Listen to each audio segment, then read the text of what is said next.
শালার কি গরম পড়তেছে রে। মানুষের শালার এই এক কথা আমি বলে কানে শুনি না।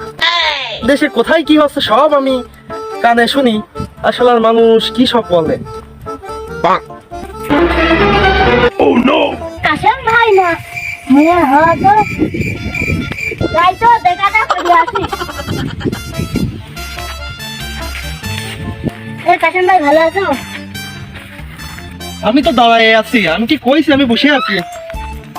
আরে ভাই আমি তো ওইটি কই। আরে ভাই ভালো আছো ভালো আছো? বালু, বালুর ব্যবসা তো আমি অনেক আগেই ছাড়িয়ে দিছি। খালি বারবার বালুর ব্যবসায় লস খাই দেখে ব্যবসা ছাড়িয়ে দিছি আমি। আরে ভাই ওইটি বাদ দেন, সকালে চা খাইছেন? না রে ভাই, চা খাওয়া বর্তমানে বাদ দিছি, এখন নিজে কামাই